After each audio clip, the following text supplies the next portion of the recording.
Everyone, उम्मीद है आप सब लोग अच्छे होंगे। Myself Kritika Sharma and welcome to your channel. Students, हमने स्टार्ट किया था 12th क्लास का 15 चैप्टर, जो कि आता है आपका बायो मॉलिक्यूल्स। बहुत ही इंपॉर्टेंट टॉपिक है, डे टू डे लाइफ में हमारे लिए ये बहुत ही इंपॉर्टेंट रोल प्ले करता है। ठीक है स्टूडेंट्स, फिर हमने उसमें स्टार्ट किया था कि कार्बोहाइड्रेट्स क्या होते हैं। कार्बोहाइड्रेट्स हमने मॉलिक्यूलर बेसिस पे उसकी क्लासिफिकेशन की थी। कौन कौन सी आती है? Monosaccharide, disaccharide and polysaccharides. ठीक है, फिर हमने स्टार्ट किया था मोनोसेकेराइड्स, जो क्या होता है उससे ज्यादा उसको तोड़ नहीं सकते, वो आते हैं मोनोसेकेराइड। स्मॉलेस्ट यूनिट होता है किसी भी कार्बोहाइड्रेट्स का। ठीक है, ग्लूकोज एंड फ्रक्टोज आते हैं। ग्लूकोज में हमने स्टडी किया कि ग्लूकोज की प्रिपरेशन कैसे होती है, उससे बनने वाले प्रोडक्ट कौन कौन से हैं, वो सब कुछ हमने डिटेल में डिस्कस किया। आज जो हम टॉपिक करने वाले हैं ये बहुत इंपॉर्टेंट है, बहुत बार क्वेश्चन आते हैं। ये जो कंसेप्ट है ना बायोमॉलिक्यूल्स, ये बायो वालों के लिए भी इंपॉर्टेंट है एंड केमिस्ट्री स्टूडेंट्स के लिए भी इंपॉर्टेंट है। बने रहिए, क्योंकि आपके दोनों सब्जेक्ट हैं उनमें ये कवर हो जाएगा। ठीक है, तो आज हम करेंगे कॉन्फ़िगरेशन ऑफ ए ग्लूकोज। ठीक है, उसका स्ट्रक्चर कैसा होता है, ओपन स्ट्रक्चर, किस बेसिस पे डीएल एंड एल नोटेशन होती है। ठीक है, फिर हम पढ़ेंगे लिमिटेशन उसकी, फिर जो ग्लूकोज है ना वो किस किस फॉर्म में एग्जिस्ट करता है। ठीक है, म्यूटा रोटेशन क्या होती है, स्ट्रक्चर कैसा है ग्लूकोज का रिंग में, और फिर क्या करेंगे फ्रक्टोज का स्ट्रक्चर। ये सब कुछ हम इस क्लास में डिस्कस करने वाले हैं। बहुत ही इंपॉर्टेंट कंसेप्ट है, बने रहिए मेरे साथ इस क्लास में। चलिए स्टार्ट करते हैं। पहले तो नाम से समझेंगे कि बात क्या की गई है। बात की गई है कॉन्फ़िगरेशन ऑफ ए ग्लूकोज। ये क्या है? ये बताता है जैसे एक स्ट्रक्चर है ग्लूकोज का, H एंड OH ग्रुप कहाँ पे कार्बन के साथ अटैच है। ठीक है, कार्बन क्या है, कायरल है। ठीक है, टेट्राहेड्रल कार्बन है, उसके साथ OH एंड H ग्रुप कहाँ पे रिजेंबल करते हैं उसके चारों ओर, वो आती है उसकी कॉन्फ़िगरेशन। ठीक है, किसने दी थी पता होना चाहिए, किसने डिस्कवर की थी चीज, ये डिस्कवर की थी फिशर ने। ठीक है, फिशर ने ये डिस्कवर की थी। ठीक है, फिर जो ये पता लग गया, क्या पता लग गया कि H एंड OH ग्रुप कहाँ पे रिजेंबल करते हैं। फिर कैसी रोटेशन होती है इसकी, इसको बोलते हैं D+। ठीक है, D+ ग्लूकोज। ठीक है, अब ये D+ क्या है इसके बारे में भी डिस्कस करेंगे। पहले तो समझ लो कि जो ग्लूकोज है उसकी कॉन्फ़िगरेशन क्या होती है, D+ में रिजेंबल करता है। स्ट्रक्चर कैसे आ गया आपका, CHO, देखो 6 कार्बन होते हैं, 1 2 3 4 5 6। एक क्या होता है, एल्डिहाइड ग्रुप होता है। इसको दो टाइप से लिख सकते हैं, जैसे कि कई बार होता है कि टाइम कम होता है, ओपन स्ट्रक्चर है ये किसका, ग्लूकोज का। ऐसे आप लिख नहीं सकते, तो क्या करते हो आप डायरेक्टली क्या लिखते हो, OH एंड OH, जैसे कि रिएक्शन करवानी है, बताना है कहाँ को रिएक्शन हो रही है, तो आप क्या करोगे, डायरेक्टली ये बना दोगे। ठीक है, ऐसे ओपन स्ट्रक्चर ये है। ठीक है, 2-3 बार आप बना के देखोगे तो आपको ये बनाने आ जाएगा। ठीक है, समझिए कॉन्फ़िगरेशन होगी कि कायरल कार्बन में OH एंड H एटम कहाँ पे रिजेंबल करते हैं, वो सब कुछ हमें बताता है। वो आती है configuration of A glucose. Glucose की बात कर रहे हैं ना हम। फिर आती है D एंड L नोटेशन। अब ये क्या चीज है, देखिए ये हमें बताती है कि जो आपका OH एंड H ग्रुप लगे हैं ना उसमें उनकी रोटेशन किस साइड को है, लेफ्ट साइड को है एंड राइट साइड को है। उसके बेसिस पे क्या आती है, DL नोटेशन। अब ये भी पता होना चाहिए कि किस साइड को D आएगी और किस साइड को L आएगी। देखते हैं, ये आता है आपका ग्लिसरॉल्डिहाइड। इसमें देखते हैं हम D कौन सा है एंड L नोटेशन कौन सी है। जब आपका OH ग्रुप है ना ये वाला, अगर ये राइट साइड को है, ठीक है, तो क्या आ जाएगी इसकी रोटेशन, इसकी आ जाएगी आपकी D। ठीक है, D+ ग्लिसरॉल्डिहाइड, ग्लिसरॉल्डिहाइड। ठीक है, फिर अगर आपका OH किस साइड है, लेफ्ट साइड को है। ठीक है, याद रखना OH right side, D glyceraldehyde and OH क्या आ गया आपका राइट साइड, तो क्या आ जाएगी आपकी OH कहाँ गया लेफ्ट साइड, तो आ जाएगी आपकी L ग्लिसरॉल्डिहाइड, ग्लिसरॉल्डिहाइड। ठीक है, कब आएगी, जब OH आपका लेफ्ट साइड आता है तो L लेफ्ट साइड। ठीक है, राइट साइड आ गया तो D ग्लिसरॉल्डिहाइड। ठीक है, समझ गए। अब जो ये कॉन्फ़िगरेशन है ना ये सब जगह वैलिड होगी, कोई भी जो कार्बोहाइड्रेट है ना वहां पे ये मानी जाएगी। ठीक है, तो बट एक चीज नोटिस करना, जैसे ग्लिसरॉल्डिहाइड है उसमें 3 कार्बन है, ग्लूकोज है उसमें 6 है, तो क्या मेजर किया जाएगा, तो ये कॉन्फ़िगरेशन फिक्स है तो इसको बोल देंगे रिलेटिव बोला जाएगा। ठीक है, तो ये देखो जो लास्ट वाला कार्बन है ना 2, ठीक है, ये है ग्लिसरॉल्डिहाइड का फॉर्मूला, ये आ गया आपका ग्लूकोज का फॉर्मूला। तो हम जो लास्ट वाले, जो लास्ट सेकंड लास्ट वाला 5th कार्बन है उसको देखेंगे, जो उसमें OH अगर राइट साइड है, ठीक है, इसमें भी राइट साइड है, तो क्या आ जाएगा आपका, ये आ जाएगी B+, ठीक है, जैसे कि ये आ गया ग्लूकोज, ठीक है, और ये आ गया B+ ग्लिसरॉल्डिहाइड, ठीक है, समझ गए। जब OH किस साइड है, राइट साइड, तो क्या आ जाएगा डी ग्लिसरॉल्डिहाइड। OH अगर लेफ्ट साइड है तो एल ग्लिसरॉल्डिहाइड। अब क्या देखेंगे, सेकंड लास्ट ग्रुप देखेंगे, OH किस साइड को रखा हुआ है, ठीक है, कहाँ पे इसकी रिजेंबल करता है, उसके बेसिस पे ये निकाला गया। समझ गए। DL नोटेशन क्या हुआ, कॉन्फ़िगरेशन ऑफ ए ग्लूकोज क्या होगी, वो बताती है OH ग्रुप कहाँ को लगा है, ठीक है। फिर आता है लिमिटेशन क्या है ओपन स्ट्रक्चर की। अब देखो कोई चीज है, देखो आप कोई सामान रखते हो, ठीक है, एक अगर पूरे पैकेट में बंद रखो, चिप्स का पैकेट है माना, ठीक है, अगर उसको आपने खोल दिया तो उसके साइड इफेक्ट क्या है, अगर आप उसको क्लोज रखोगे तो उसके साइड इफेक्ट क्या है, उसके बेनिफिट क्या है, ठीक है। अगर आप चिप्स का पैकेट है बिखेर दोगे रूम में, या आप ऐसे ओपन रखते हो तो क्या करेगा, कुछ टाइम में मॉइस्चर गेन कर देगा, खराब हो जाएगा।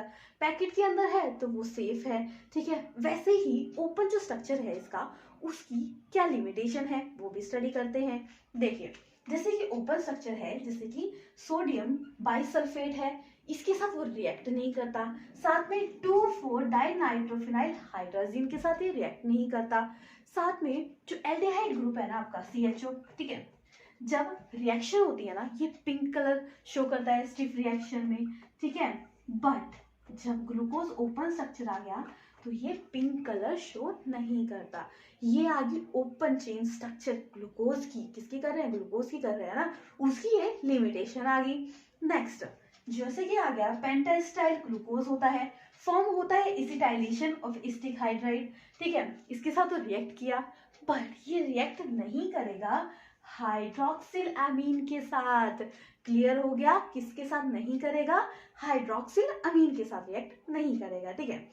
अब फिर जो ओपन स्ट्रक्चर है ना, जैसे कि ये ग्लूकोज का है, ये D+ ग्लूकोज, क्योंकि OH ग्रुप क्या है इसका, देखिए किस साइड है, राइट साइड, तो क्या आता है डी ग्लूकोज, ठीक है। फिर ये जो 2 है, ये है ना डी ग्लूकोज, ये 2 फॉर्म में एग्जिस्ट करता है, एक आ गया आपकी अल्फा फॉर्म, एक आ गया आपकी बीटा फॉर्म। अब ये क्या चीज है, स्ट्रक्चर भी डिस्कस करेंगे। पहले तो इसका कुछ मेन पॉइंट्स देख लीजिए, जैसे कि जो अल्फा फॉर्म है उसका मेल्टिंग पॉइंट आता है 490, और जो बीटा फॉर्म है उसका आता है मेल्टिंग पॉइंट 423, ठीक है। अब कैसे वेरी करेगा वो भी देखेंगे, ठीक है। अब जब इसको सॉल्यूशन में डाला जाए तो क्रिस्टलाइजेशन फॉर्म होती है, तो अल्फा की आ जाएगी 303 एंड बीटा की आ जाएगी, जो क्रिस्टलाइन बनेगा, ठीक है, 371 केल्विन। क्लियर हो गया। जो अल्फा फॉर्म है ना उसकी रोटेशन आएगी आपकी 112 डिग्री, ठीक है, और जो बीटा फॉर्म है उसकी रोटेशन आ गई आपकी 90 डिग्री, 19 डिग्री, ठीक है। याद रखना जो D+ ग्लूकोज है, याद रखना dextro rotatory, levo rotatory, dextro rotatory, it's mean OH क्या है आपका, किस साइड आता है, राइट साइड, ठीक है। तो जो ओपन चेन स्ट्रक्चर है ये भी 2 फॉर्म में रहता है, अल्फा एंड बीटा। अल्फा का मेल्टिंग पॉइंट क्या आ गया आपका 419, बीटा का आ गया 423, अल्फा का जो क्रिस्टलाइजेशन फॉर्म है उसकी वो आ गई 303, और बीटा की आ गई 371, और जो आता है आपका अल्फा फॉर्म 112 डिग्री पे रोटेशन होती है, एंड बीटा फॉर्म है वो 19 डिग्री पे रोटेशन होती है, ठीक है। क्लियर हो गया। अब स्ट्रक्चर देखते हैं। साइक्लिक स्ट्रक्चर जो D+ ग्लूकोज आता है, D+ ग्लूकोज मतलब OH है जो उसका, वो क्या आता है आपका, किस साइड आता है, राइट साइड, ठीक है। उसके बेसिस पे वो डेक्स्ट्रो रोटेटरी एंड लिबो रोटेटरी होते हैं। फिर जो ओपन स्ट्रक्चर होता है D+ डेक्स्ट्रो रोटेटरी का, वो भी 2 पार्ट्स में डिवाइडेड है, 2 टाइप्स में होता है, ठीक है। जैसे कि ओपन चेन स्ट्रक्चर है, किसका है, ग्लूकोज का, तो ये क्या करेगा, इसके साथ ही कंबाइन करेगा, इसको दे देगा, तो ये 2 टाइप से फॉर्मेशन बनाएगा। एक आती है अल्फा डी ग्लूकोज, एक आती है बीटा डी ग्लूकोज, ठीक है। 2 फॉर्म्स आ गई। जो ये जो स्ट्रक्चर है ना, ये जो कुछ लिमिटेशन के साथ टॉलर ने बात की थी इसके बारे में, ठीक है। और इन्होंने क्या स्ट्रक्चर दिया था, हेमी एसिटल स्ट्रक्चर, ठीक है, हेमी एसिटल स्ट्रक्चर बोला था। इन्होंने कॉन्फिगरेशन बेस की थी OH group and H group से, ठीक है, जैसे कि वेरी करता है OH एंड H ग्रुप से। देखिए OH कहाँ है इसमें है अल्फा के केस में आता है आपका किस साइड आता है, ये आ गया आपका राइट साइड, और यहाँ पे OH ग्रुप आ गया लेफ्ट साइड। इसके बेसिस पे बीटा एंड अल्फा ग्लूकोज आ गए, ठीक है। ये वेरिएशन करता है। जो टॉलन थे ना उनका कुछ लिमिटेशन उन्होंने पूरा एक्सप्लेन नहीं किया। हेमी एसिटल स्ट्रक्चर तो एक्सप्लेन नहीं किया कि 5 के साथ क्या करेगा, 5th कार्बन के साथ जो फर्स्ट ग्रुप है, वो फर्स्ट कार्बन है, वो बॉन्ड बनाएगा, ठीक है, रिंग बनाएगा, हेमी एसिटल स्ट्रक्चर है ना, बट वो पूरा प्रॉपर चीज एक्सप्लेन नहीं कर पाया, ठीक है। फिर जो फिशर थे ना, एक साइंटिस्ट थे, ठीक है, फिशर, ठीक है, उन्होंने क्या बोला, हेमी एसिटल स्ट्रक्चर की बात की गई, उन्होंने अल्फा एंड बीटा फॉर्म के बारे में बात बोली। उन्होंने बोला इसमें क्या होगा, ये एनोमेरिक होगा, ठीक है, एनोमेरिक मतलब ये वेरी करेगा, एनोमर्स बोलते हैं, जैसे कि एनोमर है, इसको बोल सकते हैं जैसे कि सिर्फ वेरी करेगा एक ही कार्बन से, ठीक है, किसी और कार्बन मतलब जैसे कि और क्या है, सेम है कंपोजिशन, सिर्फ वेरी कहाँ किया, फर्स्ट कार्बन से, ये वेरी करेगा सिर्फ ओनली फर्स्ट कार्बन से, ठीक है, जिसको बोला गया आपको एनोमर, ठीक है, क्योंकि वेरी किया सिर्फ फर्स्ट कार्बन से स्ट्रक्चर है, ठीक है। इसके बारे में पूरी जो एक्सप्लेनेशन थी वो की आपकी फिशर ने।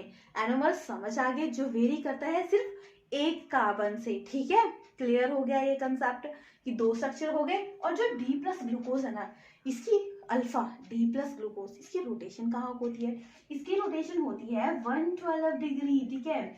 और जो आपका आ गया ग्लूकोज, बीटा ग्लूकोज है, इसकी रोटेशन होती है 19 डिग्री, ठीक है, क्लियर हो गया कंसेप्ट कि जो फिशर ने दिया था ओपन चेन स्ट्रक्चर दिया था किसका, D प्लस ग्लूकोज का, alpha form beta form. Alpha form क्या आ गई, ये क्या करती है, ओनली एक कार्बन से वेरी करेगी अल्फा एंड बीटा फॉर्म, ठीक है। फिर अब इसकी कुछ लिमिटेशन है, जैसे कि स्ट्रक्चर है, तो ये जो स्ट्रक्चर है ना, हेमी एसिटल स्ट्रक्चर है, किसका है, ग्लूकोज का, ठीक है। तो इसमें जैसे कि ये स्ट्रॉन्ग एजेंट है ना, इनके साथ ये क्या करेगा, ओपन चेन स्ट्रक्चर रिड्यूस हो जाएगा, मतलब ब्रेक हो जाएगा, ठीक है, क्लियर हो गया। बट जैसे कि वीक रिड्यूसिंग एजेंट होते हैं ना, जैसे वीक रिएजेंट आ गए, जैसे कि आ गया आपका एमोनिया आ गया, सोडियम बाइसल्फेट आ गया, इनके साथ ये रिएक्ट नहीं करेगा, ठीक है। ओपन स्टेट स्ट्रक्चर है तो वीक है, ठीक है, वही बात समझ गए। अगर कोई चीज सामान पूरी तरह से स्ट्रांगली अरेंज नहीं है, ठीक है, माना मैंने ऐसे हाथ पकड़ा है ओनली ऐसे, तो थोड़ा सा खींचोगे टूट जाएगा, बट अगर स्ट्रांगली बॉन्ड है तो आपको तोड़ने में टाइम लगेगा, ठीक है। वैसे ही ओपन चेन स्ट्रक्चर है, इसको ब्रेक किया जाता है, कुछ इसकी लिमिटेशन भी है, कुछ रिएक्शंस के साथ होती हैं, वो हमने डिटेल में डिस्कस किया। अब जो नेक्स्ट बहुत बहुत इंपॉर्टेंट कंसेप्ट आता है, म्यूटा रोटेशन।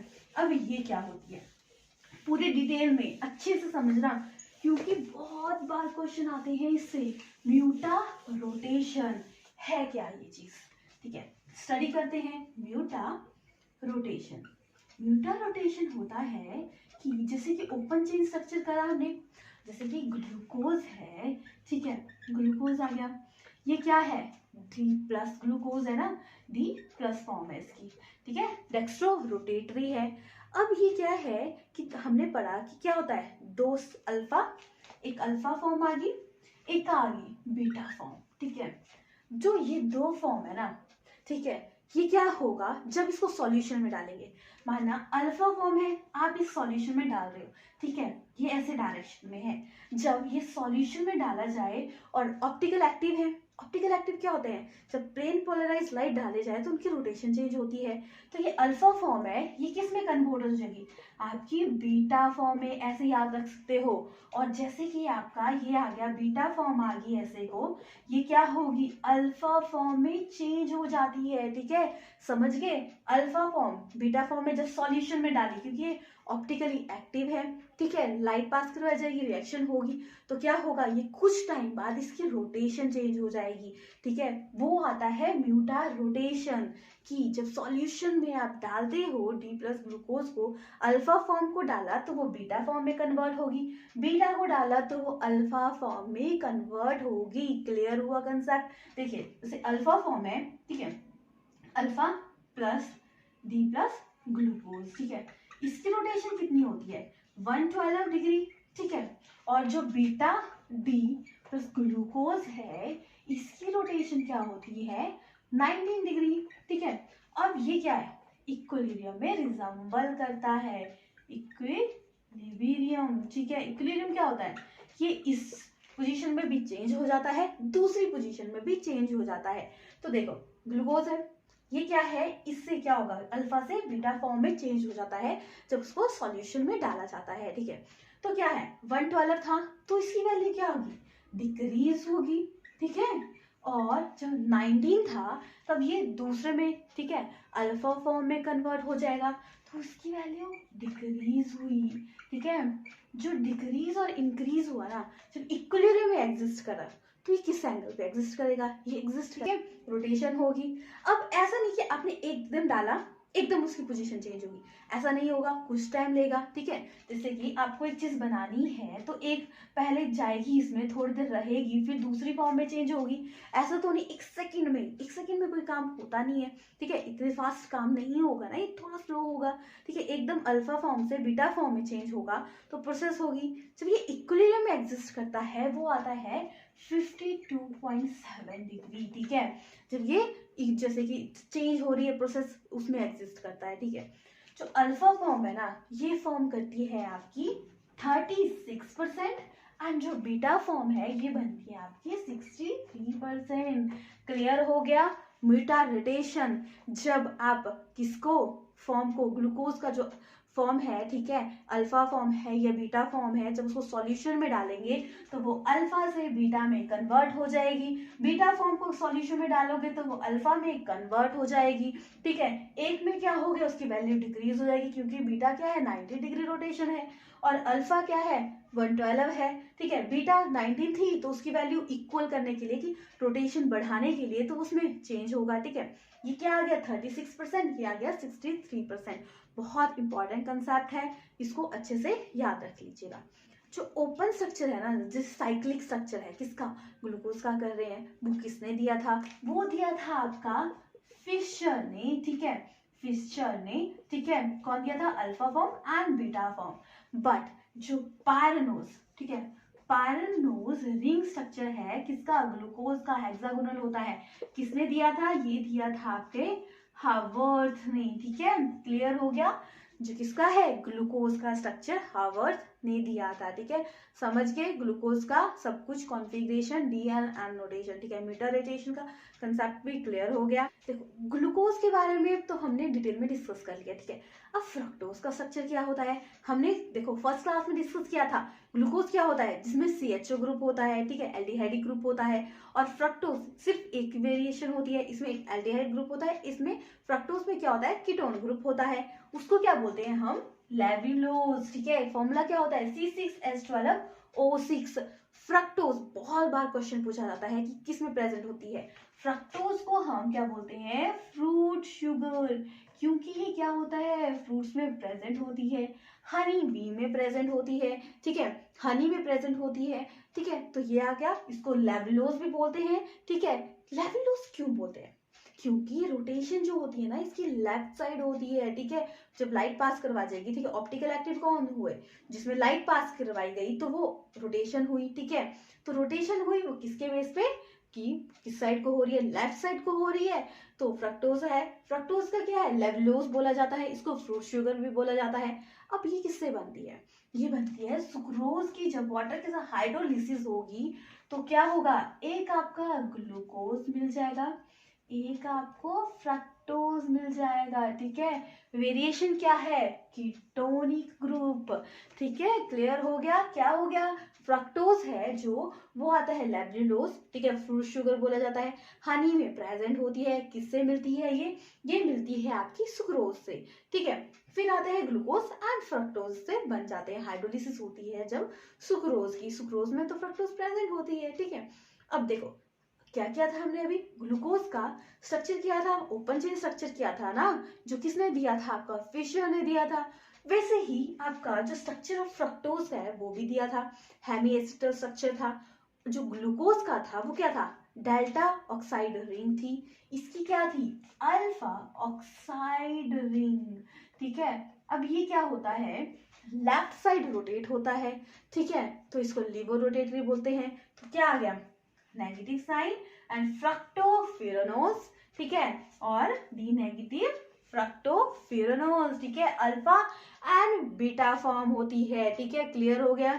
अब देखो फिशर ने तो इसका रिंग स्ट्रक्चर दिया, अब फिर कौन सा हेमिएस्टर स्ट्रक्चर दिया, बट जो हावर्ड थे ना, उन्होंने देखो पिक्चर में देखो, हावर्ड थे, उन्होंने क्या दिया, इसका साइक्लिक स्ट्रक्चर दिया, ठीक है, रिंग में दिया।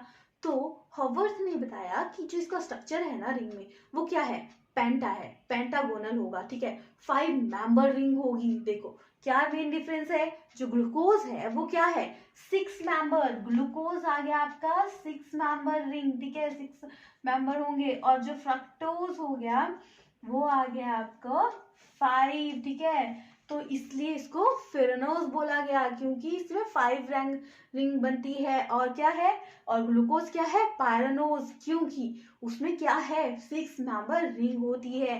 क्लियर हो गया, फ्रक्टोज एंड ग्लूकोज में main difference, fructose ketonic group, glucose मतलब उसमें कौन सा ग्रुप हो गया, एल्डिहाइड ग्रुप। फ्रक्टोज को क्या बोलेंगे, लेविनोज, क्योंकि लेफ्ट रोटेटरी होती है, फ्रूट शुगर होती है, किससे मिलता है, ये मिलता है आपको सुक्रोज से, ठीक है।